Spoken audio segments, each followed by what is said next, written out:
Settle in close now, and let me share something that happened right here in Coal River Valley back in 1899. This here's a tale that'll make you question what you think you know about memory, about blood, and about the mysteries running deeper than these ancient mountains. I'm talking about a boy named Dewey, an orphan child who appeared one cold October morning carrying memories that shouldn't have belonged to him. You ever meet somebody who just knows things they got no business knowing? I mean, really knows them, down in their bones? That's what this story's about. My Uncle Jasper and his wife Opal took that boy in, and what happened after changed every soul in this valley. By the time I'm done, you're going to see why some folks around here still won't speak of little Dewey Mullins. This ain't no ghost story. It's something far stranger.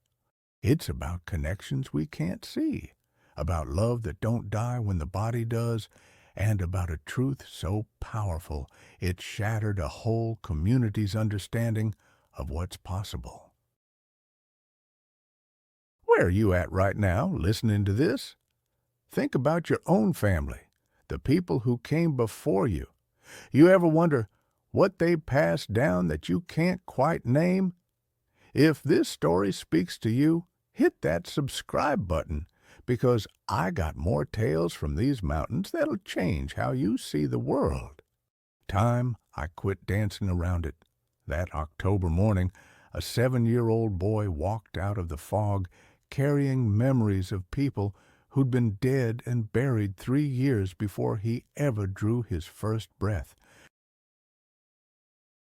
Uncle Jasper Mullins was hard the way mountain folk tend to be, weathered by life like an old oak that's seen too many storms. A cave-in back in 96 crushed his left leg, leaving him with a limp and a small tobacco patch 3 miles up from the main settlement. He and Opal had never had children, though it weren't for lack of wanting. She'd lost 3 babies before they could draw breath, and after the third one, something in her just closed up. Still had love to give, though. You could see it in how she fed every stray that wandered up to their place. That October morning was cold enough to see your breath, fog sitting so thick you couldn't see 20 feet ahead. Jasper was splitting kindling when he heard something moving through the brush. He stopped mid-swing and listened. Then, out of that mist, walked a boy. Couldn't have been more than 7 years old, wearing clothes too big for him and shoes more whole than leather. His hair was dark as coal dust, hanging in his eyes, and his face so pale and thin you could see right through him. But his eyes, Lord, those eyes looked ancient, like they'd witnessed things no child should see. The boy stood at the clearing's edge, silent, staring at Jasper like he was trying to remember something crucial. Jasper lowered his axe and asked if he was lost. The boy didn't answer right away. He tilted his head, studying Jasper's face, then said something that made every hair on Jasper's neck stand up. "You got a scar on your left shoulder, shaped like a fish hook. You got it when you was 12, falling off a barn roof." Jasper did have that scar, hidden under his shirt. He'd never told nobody but Opal the true story, too embarrassed to admit he'd been showing off for a girl when he fell. His heart hammered as he demanded to know how the boy knew that, who'd told him. The child's face crumpled, and he said in a voice so small Jasper barely heard it that he didn't know, that he just knew things sometimes, things he shouldn't know. That's when Opal came out, drawn by the voices. Seeing that skinny boy shivering in the cold, her mothering instinct took over. She walked right up, wrapped her own shawl around his shoulders, and told him to come inside where they get some food in him and figure out where he belonged. They sat him by the stove while Opal heated cornbread and beans. Jasper tried getting information: name, family, how he got there. The boy said his name was Dewey, maybe, but everything else was gone. His memory was like a book with half the pages torn out. But here's the strange part. While he couldn't remember nothing about himself, he kept saying things about them that he had no earthly way of knowing. He mentioned Opal's sister Bertie, who died of scarlet fever at 9. He said Jasper's daddy made moonshine in a still hidden behind Blackberry Ridge. Every word was true, and it scared them both something fierce. After he fell asleep on a pallet by the stove, Jasper whispered they should take him to the settlement, see if anybody knew who he belonged to. But Opal's hand was already on the boy's shoulder, protective-like. She said to look at him, half-starved, wearing rags. Even if they found his people, what kind let a child get in that condition? Besides, maybe the Lord sent him to them. The next day, they took Dewey to the settlement, asking if anybody was missing a child. Nobody knew nothing. After 3 days of searching, Jasper and Opal made their decision. They'd keep him. The preacher said a blessing over it, and just like that, the boy who couldn't remember his past became Dewey Mullins. Keeping him didn't make the strangeness go away. Dewey would be helping Opal and suddenly mention that jam tastes better with wild ginger root. Opal never used ginger, but she tried it once. Best jam she ever made. Or Jasper would struggle fixing a broken wagon wheel, and Dewey would say something about heating the metal first, getting it red hot so it'd bend proper. He was right every time, like the boy had lived a whole other life and was just now remembering pieces. What bothered Jasper most was when Dewey would stare north up the valley toward the old Tackett place, tears running down his face. When asked what was wrong, Dewey would whisper about missing her, missing his sister. But Dewey didn't have no sister, leastways not that anybody knew of. Winter came hard that year. Dewey settled in like he'd always been there, a good boy, helpful and quiet, but always something distant about him, like part of him was living somewhere else. Opal loved him fierce, and Jasper grew fond too, even if the boy's knowledge unsettled him. One December evening, they had the Ratliff family over for supper. Old man Ratliff was telling a story about the mine disaster of '96, the same one that crippled Jasper, and he mentioned the Tackett family. Said it was a terrible thing, the whole family wiped out in one day. Luther Tackett and his 2 boys, all buried under 1,000 tons of rock. Left behind a widow and a little girl. But they didn't last long neither. The widow died of grief within the year, and the girl just wasted away. The moment Ratliff said, "Tackett," Dewey's head snapped up, his face went white as milk, hands shaking. He asked in a whisper what the girl's name was. Ratliff looked at him strange and said that was Ivy, little Ivy Tackett. Dewey stood up, walked outside into the cold, and didn't come back until the Ratliffs left. When Jasper checked on him, he found Dewey on the porch steps, crying like his heart was broken. "That's her," Dewey said through his tears. "That's my sister, Ivy. I remember her now. I remember her face, her laugh, the way she used to sing. I remember everything." Jasper felt a chill that had nothing to do with winter. He told the boy gently that the Tackett family died in '96, that Dewey wasn't even born yet, that he couldn't possibly remember them. But Dewey just looked up with those ancient eyes and said he knew he shouldn't.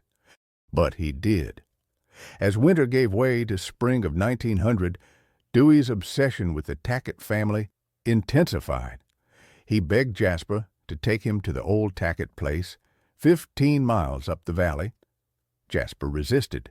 The place had a bad reputation, but Dewey wouldn't let it go. Finally, in April, Jasper hitched up the wagon and made the journey, Opal and Dewey beside him. When they arrived, Jasper's stomach tightened. The Tackett cabin was barely standing, roof caving on one side, weeds grown up so thick you could barely see the steps. It looked like a place where hope had died. Dewey didn't hesitate. He jumped down before the wagon stopped and ran toward the cabin like he was coming home. Jasper and Opal followed, calling after him to be careful, but he wasn't listening. He went straight to the cabin side, dropped to his knees, and started pulling away boards from under the porch, saying it had to be here. It just had to be. Then he pulled out something that made Opal gasp. A small wooden box, rotted at the edges, but holding together just enough to open. Inside was a collection of child's treasures, a carved wooden horse, pretty rocks, a faded ribbon, and a small tin whistle. Dewey held that whistle like it was made of gold, tears streaming down his face. "This was Ivy's," he said, voice breaking. "She played it every night before bed. She was teaching me—" He couldn't finish, just sat there in the dirt, holding that whistle and crying. They let Dewey explore the cabin, watching as he walked through it like he'd been there 1,000 times. He pointed out where the table used to sit, where the beds were, where Ivy's mother kept her sewing basket. He walked straight to a loose floorboard in the corner and pried it up, revealing a hiding spot containing a few old coins and a folded piece of paper.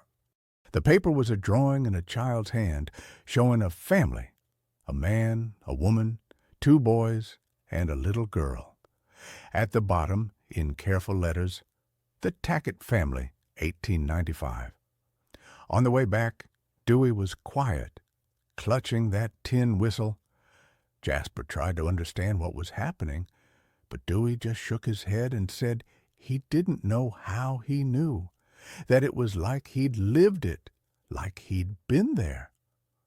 Opal squeezed his hand and said softly that maybe he had been. In some way, they didn't understand. Word spread through Coal River Valley about Dewey's connection to the Tackett family. Some thought it was a miracle, others witchcraft.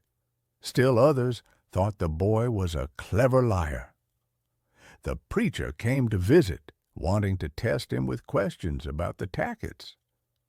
Dewey described Luther Tackett's limp from an old mining injury, mentioned that Ivy's mother had a birthmark shaped like a crescent moon.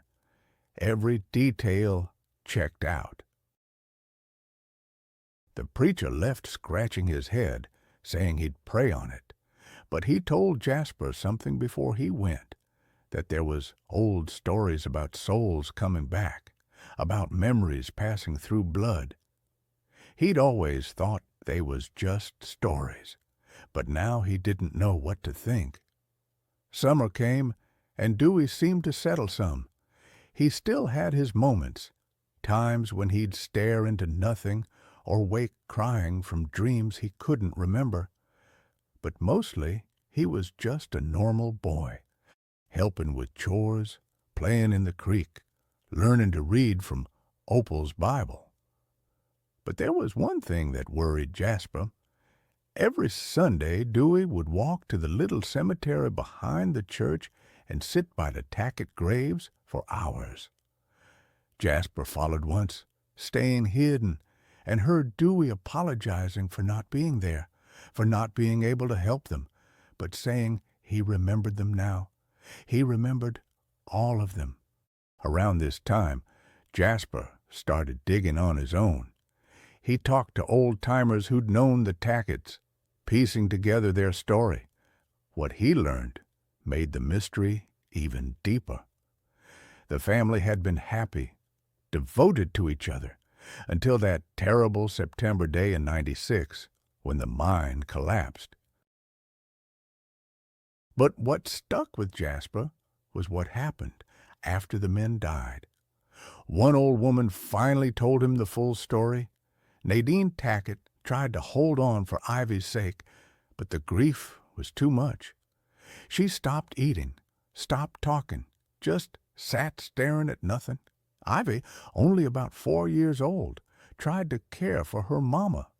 But what could a child do? By spring of '97, Nadine was dead, and Ivy was taken in by a distant cousin over in Raleigh County. But Ivy never adjusted.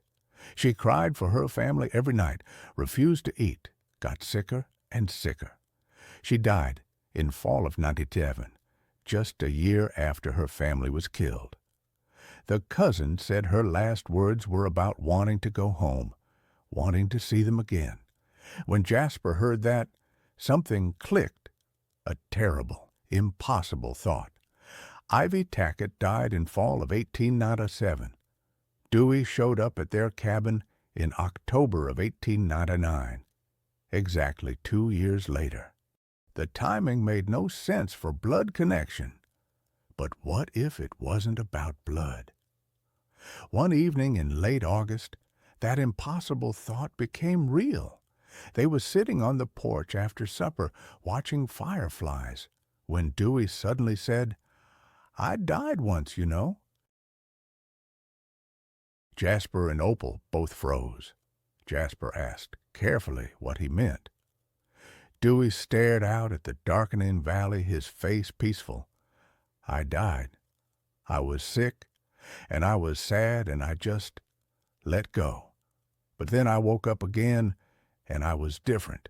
I couldn't remember who I was, but I remembered them. I remembered the people I loved, and I knew I had to find my way back home." The silence was so thick you could have cut it with a knife. Finally, Jasper found his voice and asked if Dewey was saying he was Ivy Tackett.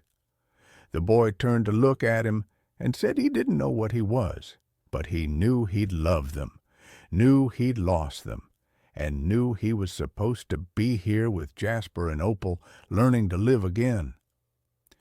That conversation changed everything.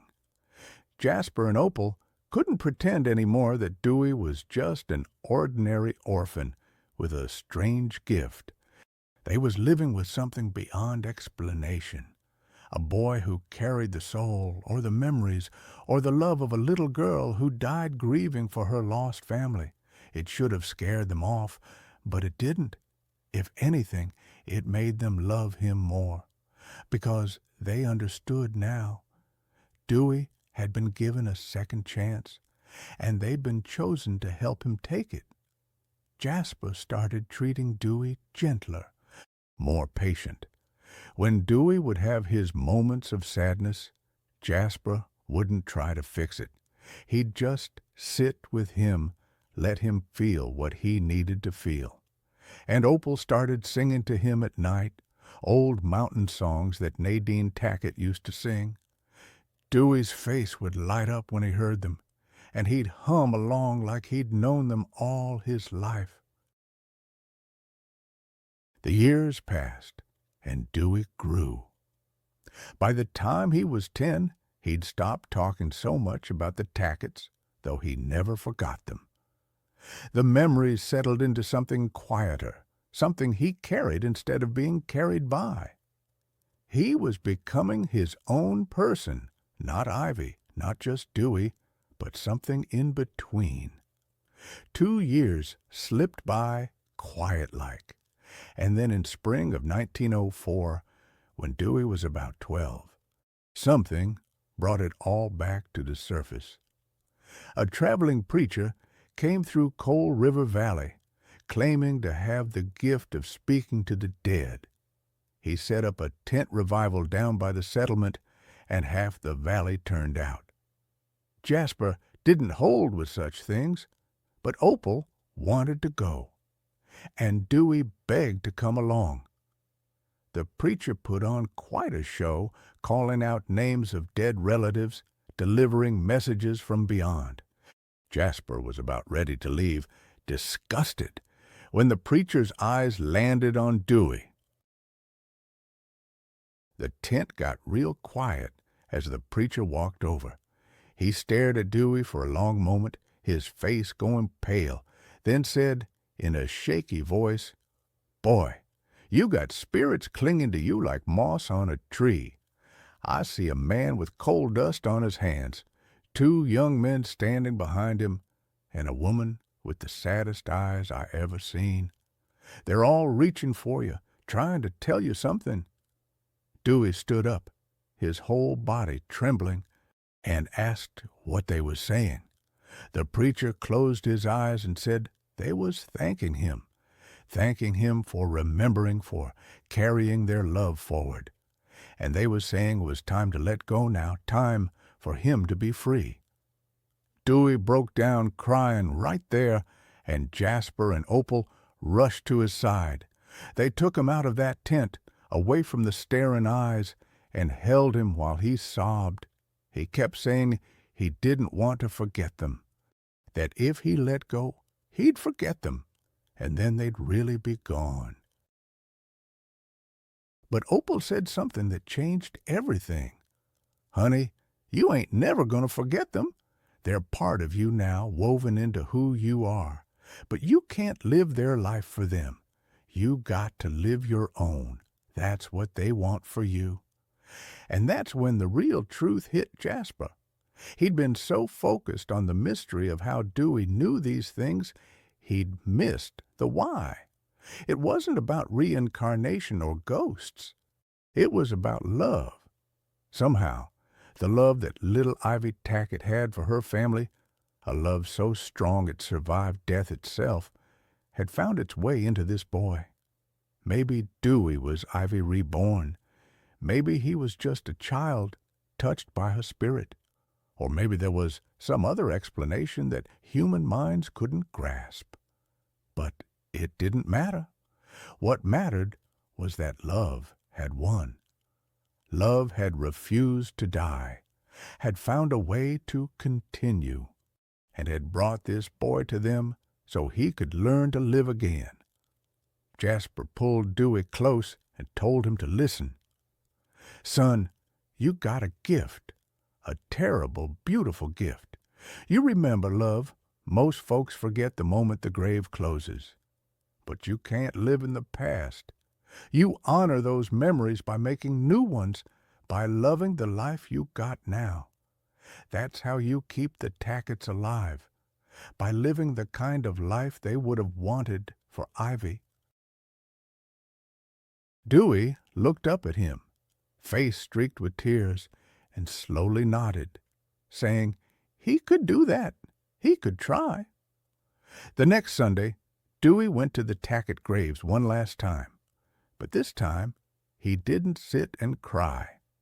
He stood tall and spoke to them like he was saying goodbye to old friends, telling them he wouldn't forget them, but that he had to live now, had to be Dewey Mullins instead of Ivy Tackett, and he hoped they understood, hoped they was proud of him. Then he walked away, back to Jasper and Opal waiting by the church, and he didn't look back. But here's what broke Jasper's heart and healed it at the same time. As they was walking home, Dewey reached into his pocket and pulled out that old tin whistle he'd carried every day since finding it. He looked at it one last time, kissed it gentle-like, then walked over to the creek and threw it in. They watched it sink beneath the water, disappearing into the current. "She don't need it no more," Dewey said quietly, "and neither do I." Dewey grew up strong and good, just like Jasper and Opal hoped. The sadness that used to cling to him like a shadow gradually lifted.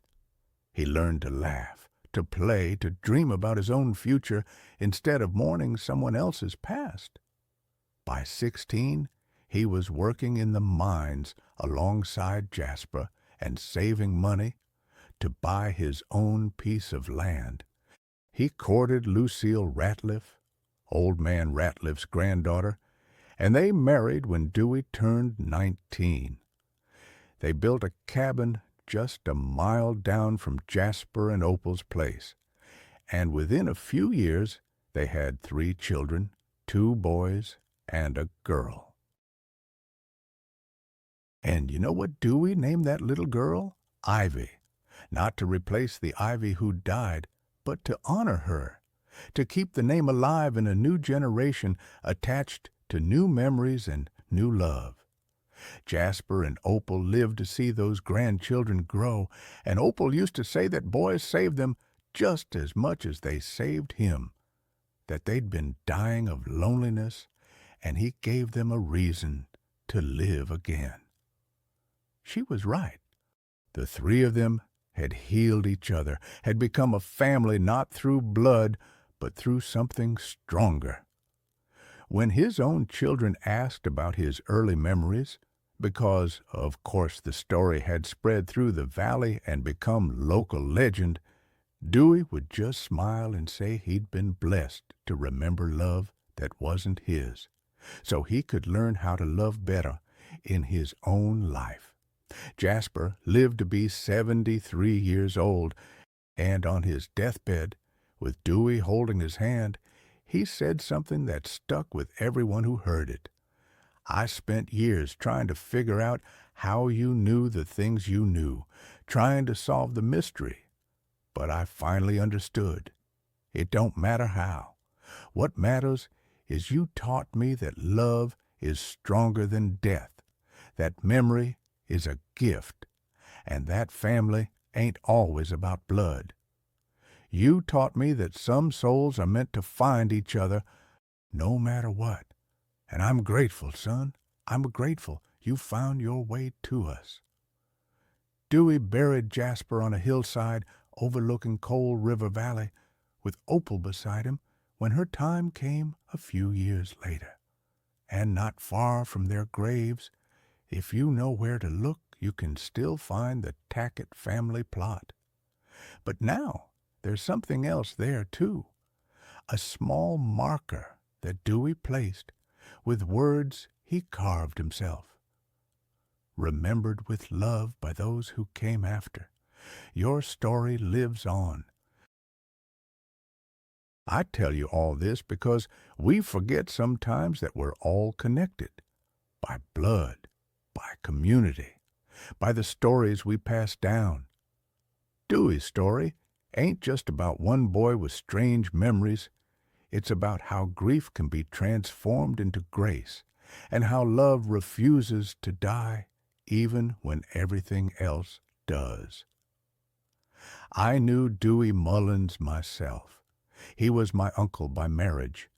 I saw the way he loved his family, honored the past while living fully in the present, taught his children to remember their roots while reaching for their own dreams. That kind of wisdom comes from having lived through something extraordinary. So what's the lesson? Pay attention to the connections in your own life. Honor the people who came before you, but don't let their stories trap you in the past. Live your own life. Make your own memories. That's how you honor the dead, not by grieving endlessly, but by living fully. Dewey's truth was simple. Some bonds refuse to break, even when the body fails. Family is forever. And if that ain't a miracle, I don't know what is. So there you have it. The story of Dewey Mullins, the Cold River orphan who remembered another life. It's been passed down in my family for over 100 years now, and I'm passing it on to you. If it touched your heart, if it made you think, go ahead and subscribe for more tales from these old mountains. Now you tell me, have you ever known someone who seemed to carry old memories? Have you ever felt a connection to the past that you couldn't explain? Drop a comment and let me know. That's what keeps these mountains alive. The sharing of tales, the passing down of wisdom, the remembering of those who came before. Until next time, you take care of yourself and the people you love.